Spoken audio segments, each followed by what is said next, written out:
Okay, we're live.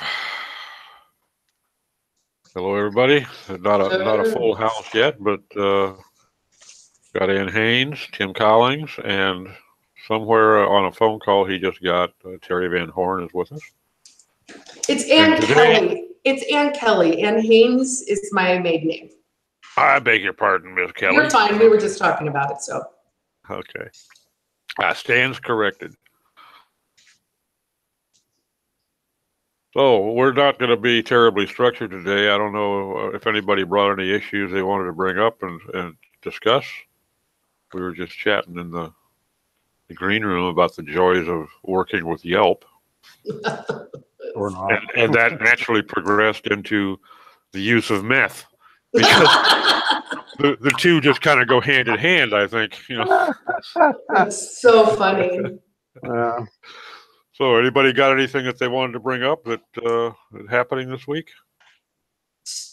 I found a new service that we are testing out with the BDC called, it's called Bomb Bomb, not to be called Boom Boom because I go there for some reason. It's Bomb Bomb, and it's a way to introduce your customers to you. So it literally delivers to the email, and it has this like animated part of your video. The user clicks on the video, it opens up another screen, and you can create an introductory, email or even a quick message all via email. And it's a software as a service, so it's all done with your camera. It's really pretty slick, and it's very affordable.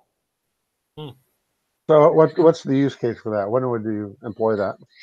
I think when you are trying to, especially in sales, building a rapport with somebody. So it kind of makes the more personalized communication. What the study that we saw, it was a 75% communication rate. So normally when you send an email, people don't reply, but when you do a video and you talk to that customer, the conversions for email is higher using something like this. Just for cold emails? Cold emails, yes, or even warm, when somebody's like, I'm interested in this car, and somebody could say, just wanted to let you know there's only one more of these in stock, so I really want to make sure that I get it for you. By the way, we just need a deposit to hold the car, But I thought it was interesting. And I tested it out. We ended up buying a bunch of cameras for the BDC, all of our, call center. And I'm excited to see how it works. And it's super easy. It's like click, send. There's nothing to it. I don't know if any of you create newsletters for your clients on a regular basis. We do. And it just struck me. I wonder if occasionally it would be effective to send out something like that in lieu of a newsletter. It sounds like a reasonable. Well, when you send it, when you go to the link, there's an area to actually write in and add links. So it could be in addition to. Yeah, it's part of your newsletter. Mm-hmm. I think that would be great because, yeah. Interesting. Yeah, it would be fun. And they're very open to doing a pilot. So I think you could pull off calling them up for one of your clients and saying, I'm doing a proof of concept. I want to try and see if I can increase the conversion rate on our emails. And once you get the proof of concept and it works, then it's like, I'm in. Because it's literally like $25 a user a month. Wow. So it's something that I think would be very interesting to put into the marketing mix. I see they offer a free trial, Tim. Might be interesting to I'll go look at it later. Yeah. 7 days. One up and see what kind of response you get. Sure. That'd be awesome. In my spare time. I know. Thanks, Ann. That's a good tip. Yeah, I'll try and bring what I can. Well, Mr. Slosky, good to see you. Thank you. It's good to see you. Greetings. Enjoying the weather, Bill? Yeah, very much. It's nice. Boy, me too. Hey, Bill, have you actually finished your ranking factors? I remember the last time I saw you, you were mentioning the ultimate ranking factors post, and I'm curious how that's coming and if it's done. It's done. I called it 5 years of Google ranking signals. And it's a great read. I'm gonna go look for it. Best post on that topic. No bullshit. Thanks. I found it. It's like almost 9,000 words. No. Outstanding. Way to be the man, the scholar. I love it. Yeah, and Bill's the only one who didn't put 200 factors. No, because there was too much bullshit in the ones that did. You did the ones that actually mattered. The others are, You know, the 200 ranking factors from That guy, what was his name? Brian Dean, who in the skyscraper post case study post said he ripped them off from Vaughn's ranking factors. That's it, Vaughn. Vaughn is the guy that I remember. Yeah. And there was about as much critical thinking going on in Brian Dean's as Vaughn's. Hilarious. Matt Cutts says we don't use this, so therefore they must. You know, Brian Dean, is that Backlinko? Is that Brian? that's him. Huh. He does put some interesting copyright tricks in his posts, but they're not how to optimize for rank brain.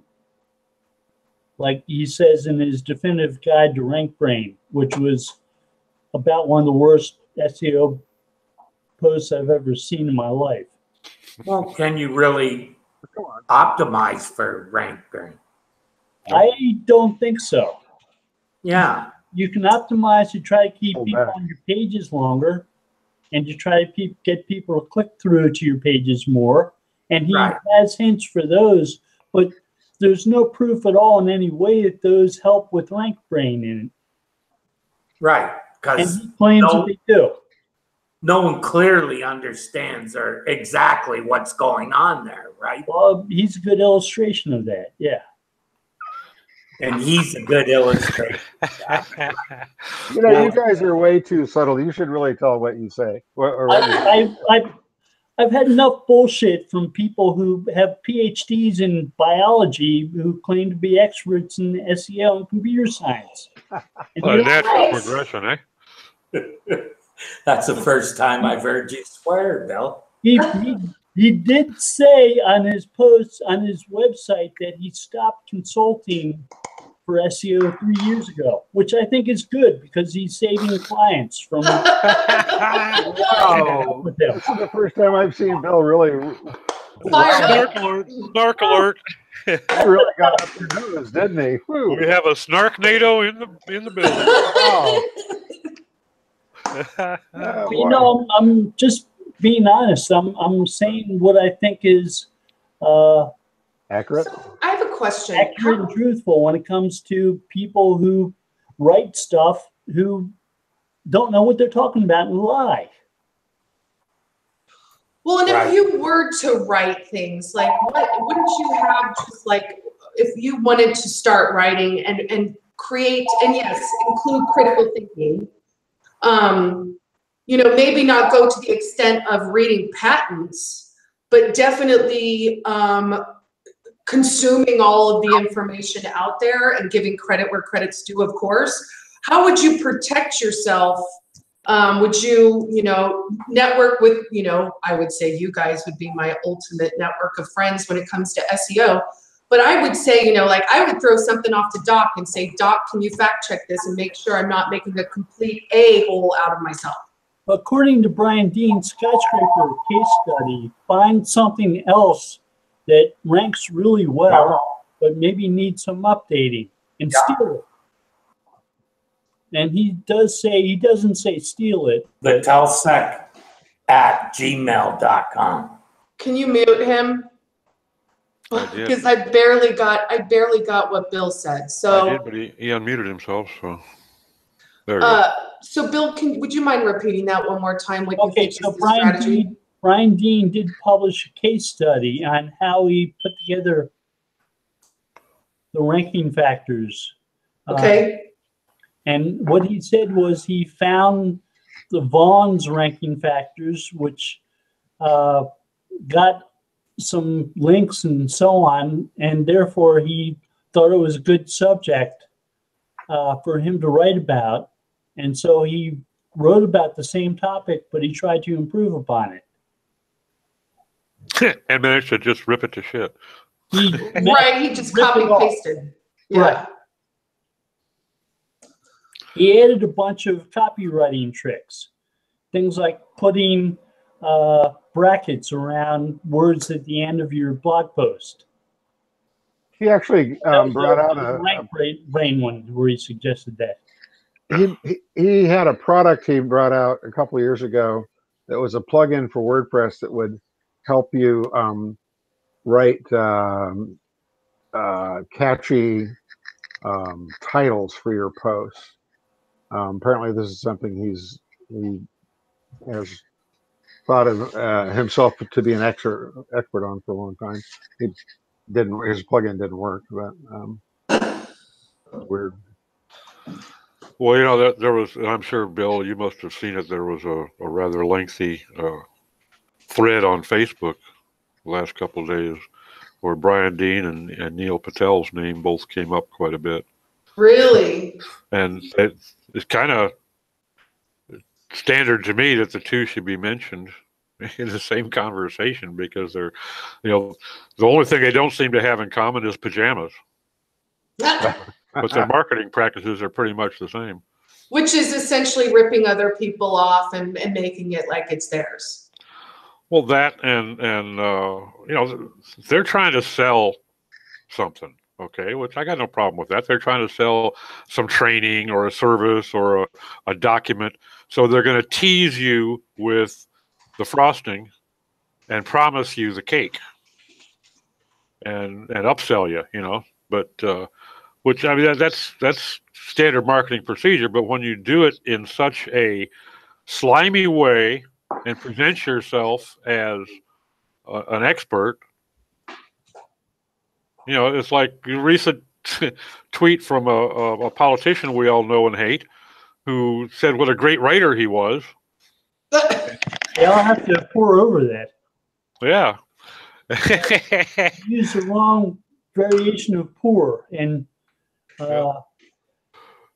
Harry Potter's author laughed at him on Twitter. Even Merriam-Webster ripped him a new one. Oh Lordy! But you know, it's just when you present yourself as an expert, to me, that's a red flag anyway. I mean, experts in this field are like impossible. Like, I mean, aside from like Bill, I put you in the expert. I put everybody here in the expert, but it's like, I mean, I've been doing it since I worked at SEO Inc. and I still don't even think I'm even close to being an expert. So maybe it's just because I'm a humble individual, but I really want to, it's nice to know the good guys, the fakers from the real ones. And it sounds like you guys have been figuring that out and reading all their content. And you're like, that's directly from my article. I mean, do you ever comment on them? Be like, dude, you just ripped this off my article. Well, I've seen that happen a few times. Bill had a recent episode of that. Yeah. Yeah. Verbatim. I mean, Really? Oh yeah, serious ripoff. And I've been reading Bill's stuff since day one, and Dave's. Well, you know, to me, it means something. When somebody tells me, you know, Terry Van Horn is an expert at this, that means something. Terry Van Horn stands up and say, I'm an expert at this, that means Terry Van Horn is a dipshit. If he's got to say it himself, it doesn't mean a damn thing. When other There you people go. are saying about him, that tells you something about them, you know? Self-proclaimed. Right. That's it right there. Having a good name, worth more than silver and gold. What, Terry Van Horn? I haven't found that.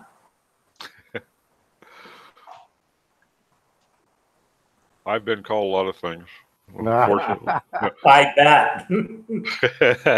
When somebody writes a blog post telling you how to optimize for something like RankBrain, and they put a bunch of copywriting tricks in there that are supposed to get more clicks on your page and have people spend more time on your page, they don't justify how either of those things really help with optimizing for RankBrain. And there's no agreement anywhere that those things do. They're speculating. Yeah, but there's speculation, and then there's, you know, a guesstimate or, you know, something based on something.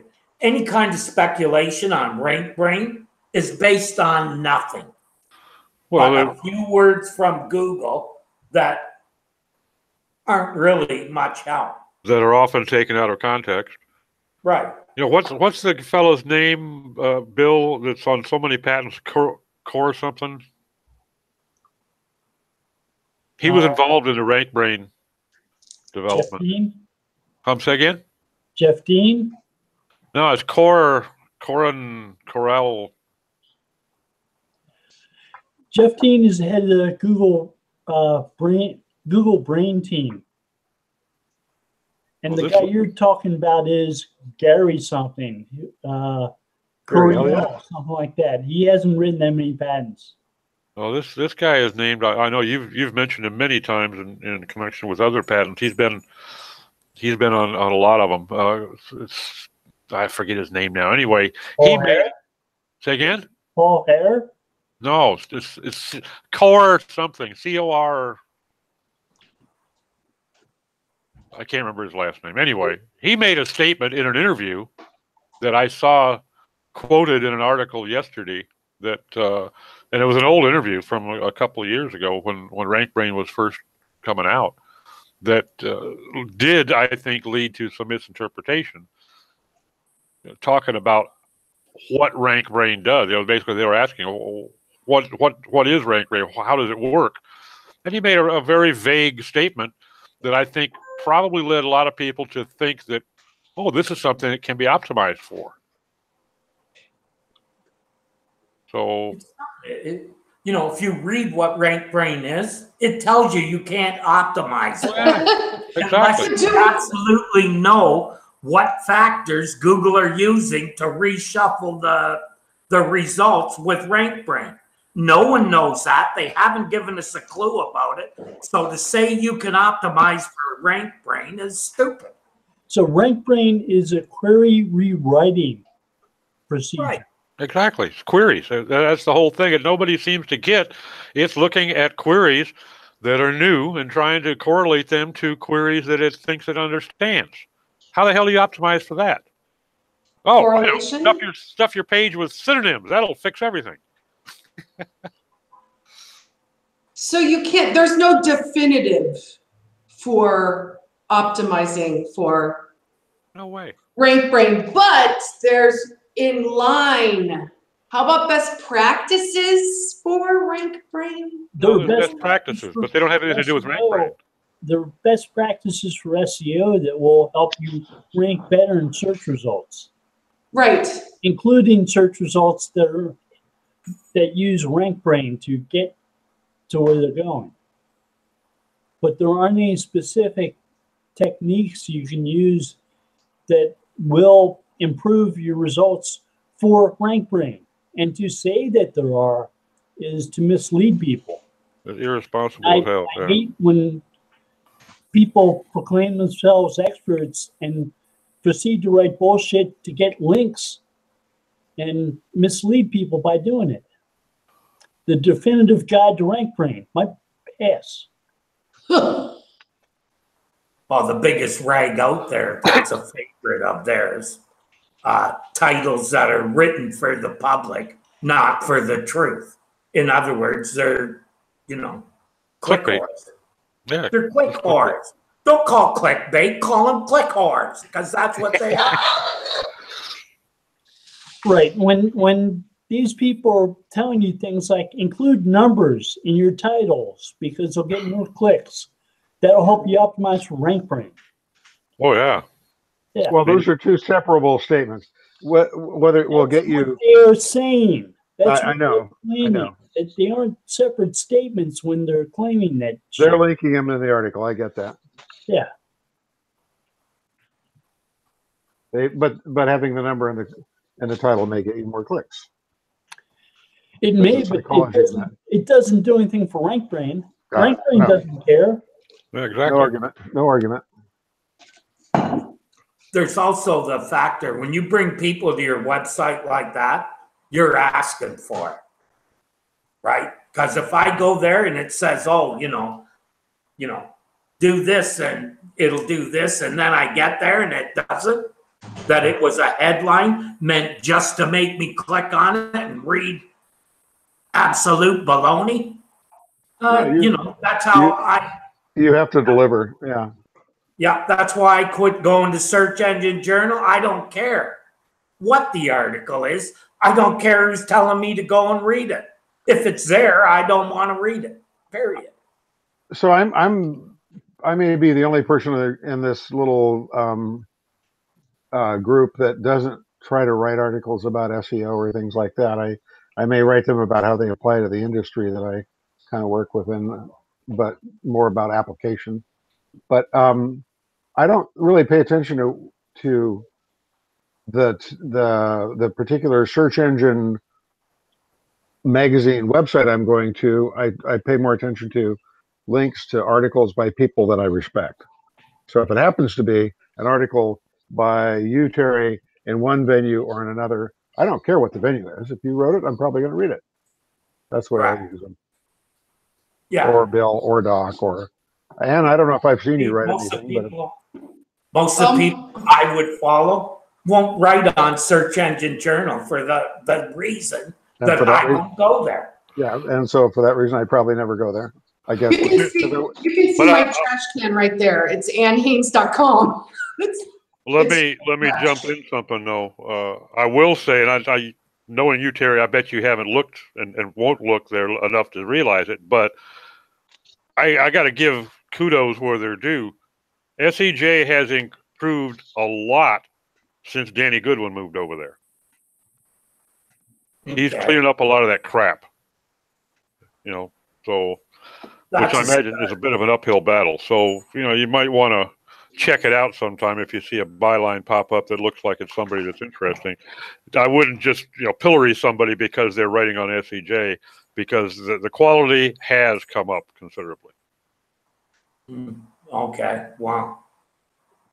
I'll reiterate that. Did they delete all the crap that they did in the past? I'm betting no. Baby steps, Terry. Baby steps. Just, they haven't had time to clean off the bottom of their shoes yet, but they're trying to stop stepping in the crap. Right? If it was you or I, Doc, that's where we would start. Well, that's where they should start. I would start by not publishing any more shit. And I think that's what Danny has done. And I don't know, how much control he has over archive content. But as the editor-in-chief, he's definitely cleaned up the output. Okay.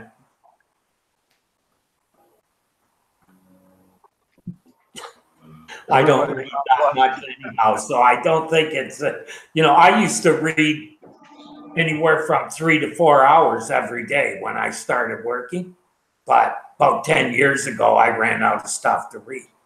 Well, that's how I started out too. I was spending a good part of my day just reading what everybody had to say and trying to slowly but surely figure out who was full of shit and who knew what they were talking about. And I think that's natural. Anybody that's trying to learn something new, you're going to end up reading it, and finally you're going to end up exposing yourself to an awful lot of bullshit in this community. Yeah. And that's why I totally lean on you guys to say, like, I don't think I would ever get back into writing and researching and analyzing unless I had you guys look over my work. I just wouldn't feel comfortable, you know, too scared to write something that's absolutely wrong, or I don't want to do something that's unethical. I really just want to study it. That's to me what my blog was about, was me doing my job every day and measuring and figuring out, tweak one thing, figure it out, measure again, you know? So, yeah, man, there's a lot of rank brain crap on the internet, huh? Well, actually, that complete statement is actually true. Rank brain crap. Every time some new buzzword comes out, you know, whether it was a new Google update or whatever, there's always going to be a flood of experts with the top 17, the best 55. Here's 200 factors, that sort of thing. Well, here's the thing. That should be your first clue, right? Yeah. I would never write an article about something that Google just did. I would probably wait a few months to see, you know, if it is what exactly is going on. Any idiot can go and read a press release and get what they're trying to say. That ain't helpful. That's just being a parrot. I'm sure Bill's the same way. He doesn't, maybe on a patent is a little different, but something that's released, you don't go out and start writing about it. Tomorrow you observe it and try and add some value to what Google said. That's my personal. Well, that's the whole key, trying to add value, and Right. That's what so many people are not trying to do. They're just trying to jump on a bandwagon. Well, they're trying to get found for words. And, you know, if you're clueless, if you're just trying to get found for words, you should be looking to get found by audiences and, for real things. I did publish something the day after Rank Brain came out, because I knew there were people who were going to write about it, who were going to write absolute drivel. Yeah, and Bill's like, I've read this patent in 2013 and one in 2016 that have led up to, you know. Yeah. But so here's the thing, Bill. I found the names of the people who worked on the Google Brain team. And it's crazy. I found one of them had written a patent that involved query rewriting and synonym substitution based upon word vectors. And that supposedly was what Rank Brain was about. Mm-hmm. So I said, okay, I'm going to put this out there because I'm not going to write 23 different ways to optimize for Rank Brain. Right. And the other thing is that I like about your articles is you never frame anything in an absolute. It's always, they could be doing this, or, you know, that's the way it should be framed. Exactly. So people don't get they keep an open mind. They haven't got their blinders on, right? And that's what I found with SEOs. They tend to like to wear blinders. Like, they're not willing to really accept anything that is outside of, you know, their blinders, I guess. This is something that Google could be doing. They came out with the patent last week. Now, having a patent isn't a guarantee that they will use it, but it shows that they've thought about it. They've done the work. They've shown it to the lawyers. They've protected the process from other search engines using it. Right. So it's worth thinking about. It's worth asking questions about. Bill, didn't Matt Cutts say to you, I know what you're doing, Bill? He's like, Don't do that, Bill. That's not what you're supposed to do. And you're like, hey, man, it's a public patent. I can see it. Matt Cutts asked me a couple of weeks ago if I'm still writing about patents, and I told him yeah, and he said, "Good to hear." Aw, that's so awesome. I love it when somebody interprets a patent because sometimes that goes right over my head. Oh, that's funny. I think that there's an awful lot of us that are very happy to let Bill boil down the patents and You bet. 'cause I don't have the patience for it. All I need is the Coles notes, and Bill provides good ones. I don't need to read the whole book. I only need the Coles notes. Yep. Right. I'm struggling with one right now that whether Google might remove redundant results from a set of search results if they've been optimized. Say you have two versions of a page. One's been optimized for desktop and one's been optimized for mobile first. Mobile. And Yeah. Mobile first is intended to get rid of a need for them to do that. Which would have a dramatic effect on their processing resources. Right. Major cycle reduction. So we're saying, okay, if we do have search results with two different versions, a mobile version and a desktop version, we may remove one of them from the search results. But if they're just going to show us pages that have been indexed for mobile only, we won't ever run into that problem again. They won't have to remove the desktop only version or the mobile only version.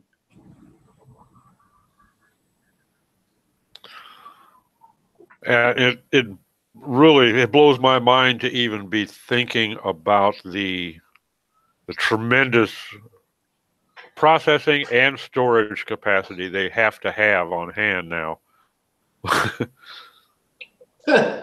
I just wonder, how many terabytes per millisecond they're actually processing, because it's Somehow I think they have the money. oh, they've got the money and the real estate, but it just kind of blows my mind. I mean, I remember going out and buying the first 5 megabyte hard drive that was about the size of a bread box and put out as much heat as a toaster, and now. A buddy of mine just showed me he bought a new little SSD external drive. Yeah. And it's smaller than my calculator, and it's a terabyte. Mm-hmm. It's smaller than my friggin' calculator. Yep.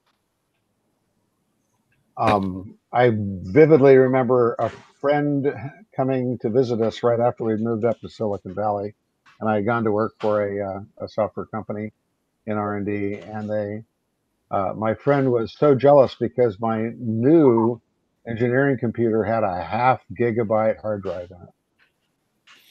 But I could take him down the street to Fry's, which we didn't have in San Diego in those days, and he could buy one for like $1,000 or something. Mm-hmm. I paid that 5 megabyte hard drive, and this is back in the mid 80s, I guess. I ended up paying $500 and some for that thing, and waiting 3 months for it because we pre-ordered because they weren't available yet. I got a Dell catalog in the mail the other day, and I was looking through the prices for the desktops and the laptops they had, and some of them had the solid disk drives, hard drives, like 0.5 gigabyte hard drive that was SSD, and those are like $600. Mm-hmm. It used to be years and years ago that this guy named Philippe Kahn, who was a well-known guy in the software industry, he had this saying that the computer you want is always going to cost you $5,000. It's no longer true. It's probably more like 2,000 or 3,000.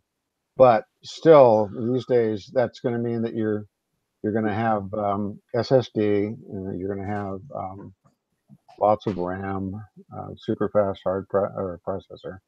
Probably a PC, not a Mac. I'm thinking about this a lot lately. I got my latest laptop 2 years ago, and it's already feeling a little bit limited. It's got I guess it's a half terabyte drive, SSD drive, and 16 gigs of RAM. I'm thinking, no, I really wish I had a lot more RAM. So the latest version of Screaming Frog lets you choose between RAM or hard drive storage if you've got SSD. It's supposedly effective. So you can crawl a lot larger websites with Screaming Frog than you ever were able to in the past from your desktop because of that. I haven't run into. I have Screaming Frog. I haven't run into a desk or a website I needed that capability with before. Yeah. It's a lot faster than Sitebulb. I use both of them. Sitebulb was slower, but gives you more information. No. Well, interesting.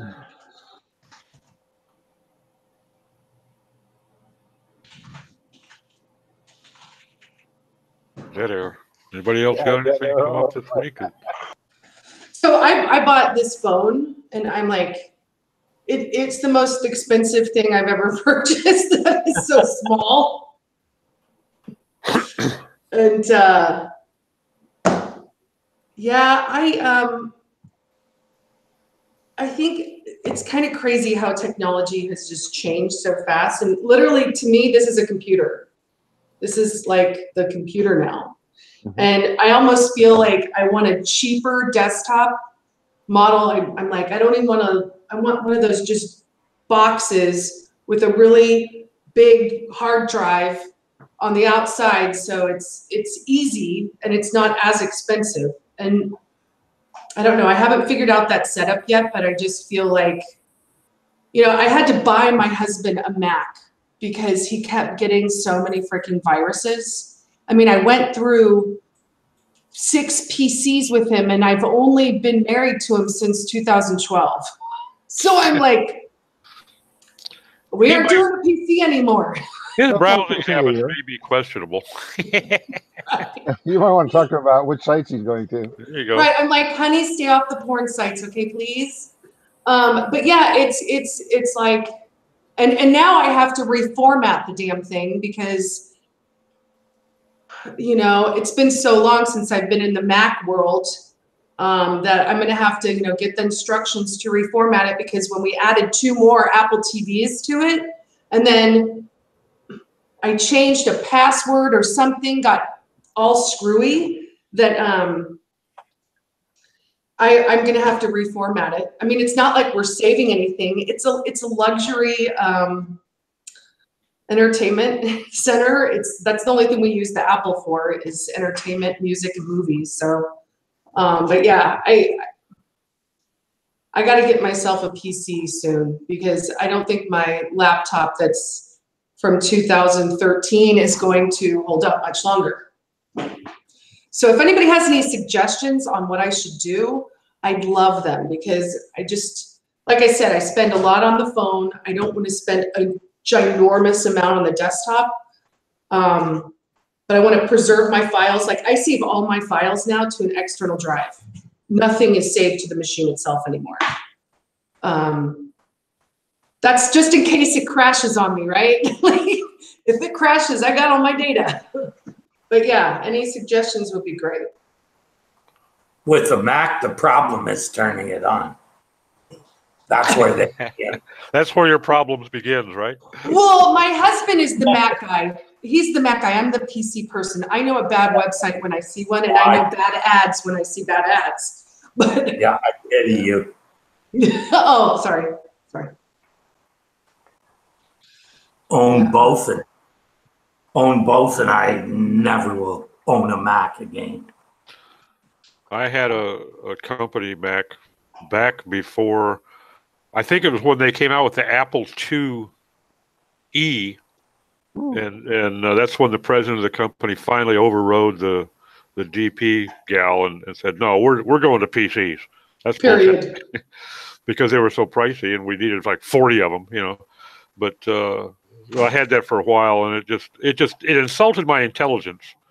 You know, you want to delete a file? Well, grab this cute little icon and drag it over here to this cute little icon that looks like a trash can, and that's the only way you can delete it. You must drag it. You know, come on. This is for my 5-year-old niece. This is not for me. You know, it's gotten better, but not enough so that I'm going to even consider buying one. If I had one as a gift, I'd sell it and buy a PC.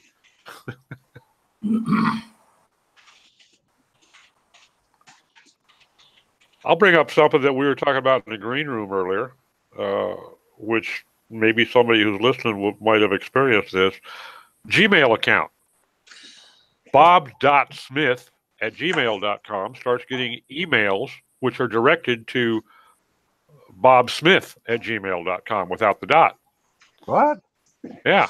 And apparently this is a prevalent issue that there's a bunch of people online since at least as far back as 2016 are saying that this is happening to them. It appears to be an intermittent thing. It's not everything that goes to bobsmith.com is ending up being sent to bob.smith at gmail, but intermittently, which of course causes the concern in Bob.Smith's mind is Bob Smith getting my shit like I'm getting his. So and these are business emails. These are, you know, my ship to address, my billing information, my order. So, you know, there's real business concerns there. And apparently this question has been raised many times since, like I said, at least since 2016. Never see a response from anybody at Google. And of course, Google is, if there's a human there, they don't want to talk to anybody. So, you know, they're not going to give you any contact information. So how in the world would you address this? My suggestion was I'd take it to social media and tag them, get them in there, because they're a lot less likely to ignore you in public than they are in private. Yeah. Have a discussion with Bob.Smith if you're Bob Smith. Well, that's what they're doing. They're reaching out to the other individual and trying to determine what the extent of the damage may be. What blows my mind is this is a problem that's existed for at least a couple of years. Why in the world would an email server be ignoring a dot or an underscore or a dash? I can tell you what the summary is, because I'm they. I am the they. I got into a Gmail when it was just starting out. So it looks like the common denominator is that I got an invite to have a Gmail account right when it started.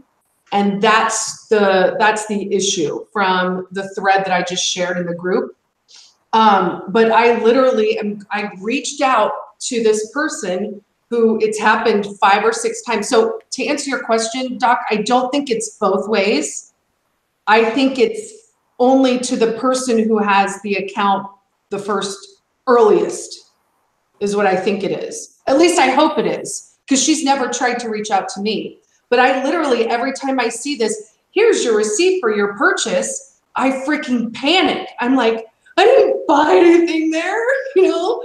So this last one, I got the delivery address. I put it in Google and I called and I said, can I speak to Ann Haynes? She's like, she's not here right now. Like, okay, good. So this is really happening.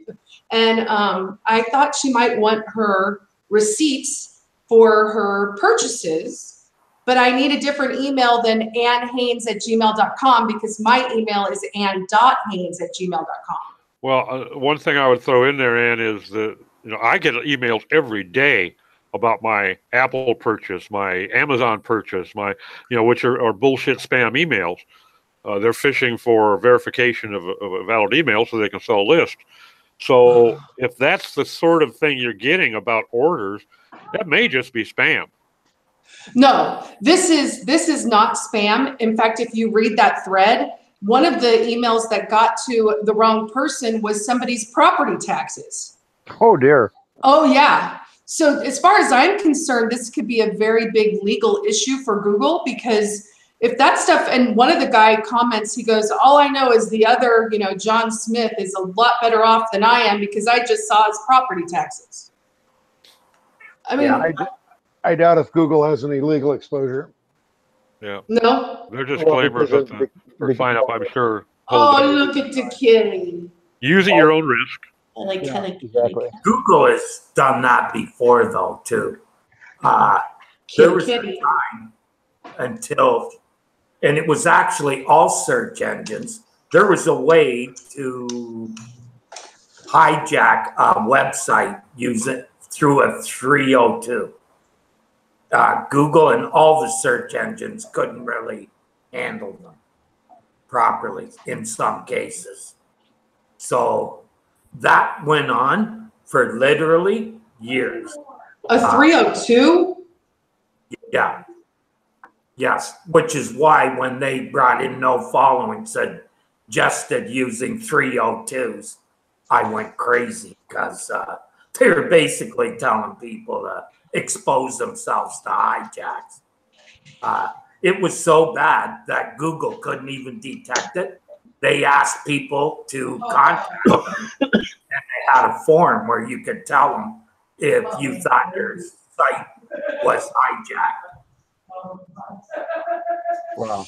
But Wow. Dan found it years before.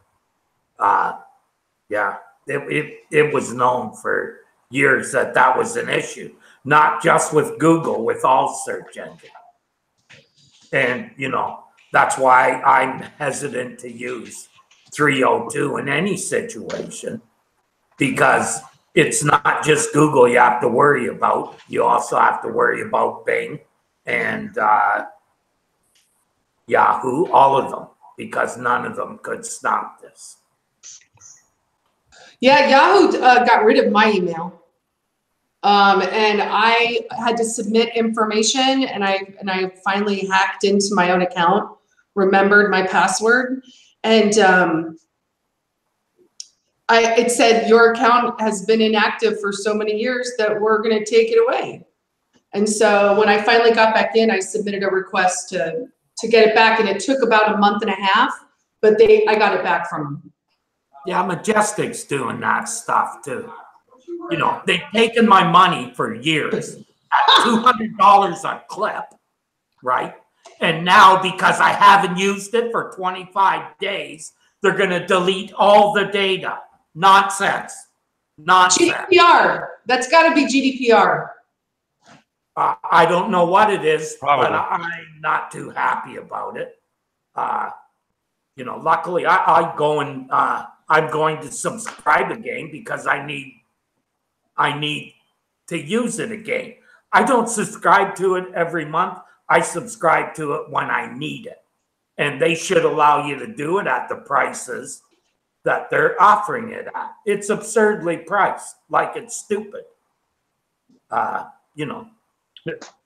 Yeah, their last price increase, I was not using it much, and I went 3 or 4 months. I just kept on because I saw their price increase was about 35% higher than what I had been paying. I didn't want to lose that grandfathered price, and I finally said screw it and dropped it because it was just I'd gone 4 or 5 months without using it. I think it's a waste of money, and yeah.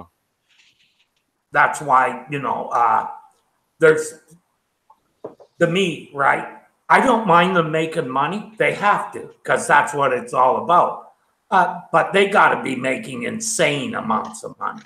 Right? well, I recognize too, though, their need to cull accounts that are, you know, quote unquote abandoned. You know, somebody's gone 6 months and not using this thing. They're tying up storage space. I haven't used it in 25 days. 25 days. That's ridiculous. That's all your data. That's nonsense. When I've been with them from day one, almost, and helped to promote their product, and they're going to do that. It's nonsense. Yeah, I get those same notices. I just go log in and. No, they're going to. You can keep. Yeah, okay. So you have to go and log in all the time. Yeah, you got to log in once a month or so. Yeah. I That guess sounds like an opportunity to make a tool to do that for you, where you queue up the site and then you put it on a timer and say, go log in for me and go be a bot. I'm so pissed about this. All these tools are charging so much money, right? Some of it is just stupid. Like AWR, their deal on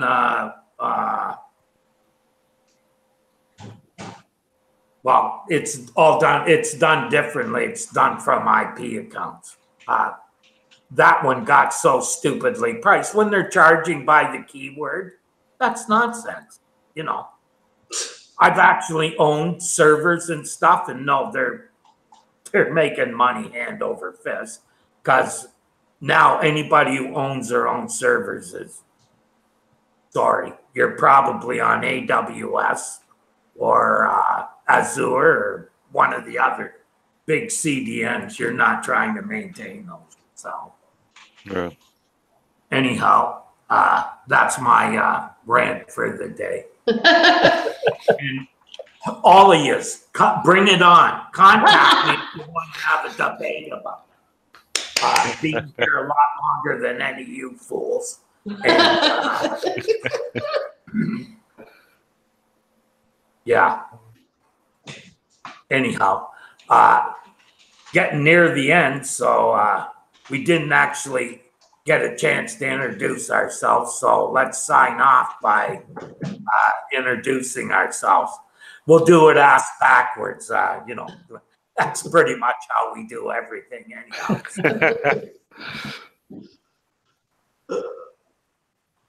Who goes first? I'm Ann Kelly. Start her off, Ann. Ann Kelly.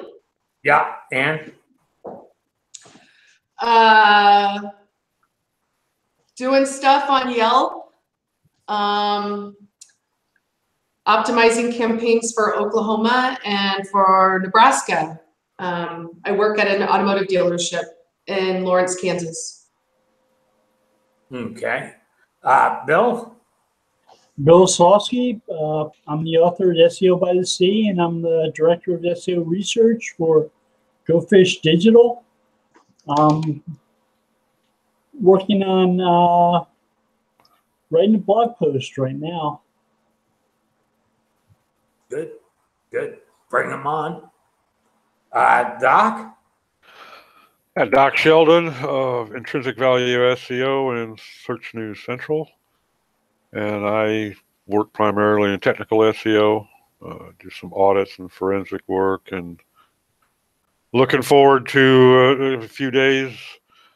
Bill and I and Kevin Dury will be on the Search Geek Speak on Wednesday. That's going to be a fun one on audits. I told Dave I wasn't available Wednesday, so. Well, that's unsatisfactory, Bill. Well, there'll probably be some adjustment made somewhere. I think, yeah, we'll just have to change it then, to make ourselves available. We definitely want you part of that. Yeah, okay. Steve? Steve Bonin, Harris Web Creative. I've just been basically doing my technical SEO stuff, but all my clients over the last 3 years have just had sites that were such a mess that basically all my SEO work has been on site. So I've actually got one client that I think I've actually fixed their site finally. And I'm going to have to learn how to do some outreach and get some linking to the site now, because yeah, their site's actually working. But my goodness, I'm so surprised that you come to a site and they are such a mess, just such a mess. I got a new one that I started last week, and everything is written in H2 tags. Everything, no paragraphs. Oh, that's one way to do it. They even had an unordered list embedded inside of an H2 tag. I thought, okay, that's kind of cool, and centered on the page. What? They missed out on the italics? Clearly not optimized. No, clearly not. Okay. Terry Van Horn, SEO Dojo, SEO Pros, and SEO Dojo Radio are the 3 projects I'm working on right now. Yeah, lots of good stuff on the radio show. Yeah, and working on SEO Pros. That should be ready in a few months. See how it goes. And with that, we're pretty much an hour now, right? Yep. 3 minutes. 3 minutes. Now save everyone and just shut the thing off early. Well, you can tell us what the SEO Pros is doing. Oh, SEO Pros. Well, I'm reprogramming it all.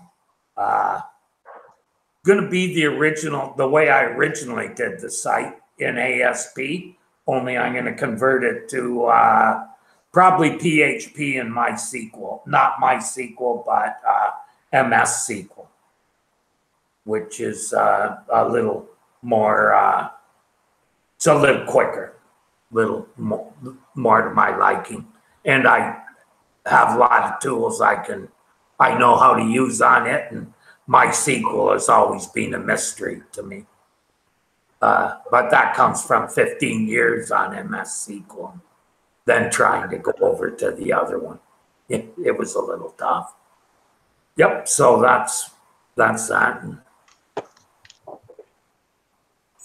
I guess that's, well, either way. So we'll wrap it up and see you next Tuesday on the Bogus event with Bill, and usually Doc's there too. See you then, and then Wednesday's Dojo or the audit will be sometime next week. Watch the channel for the date. Sorry about that. We're just getting it together, I guess. Anyhow, I'll talk to you later and have a good one. Bye for now. I know.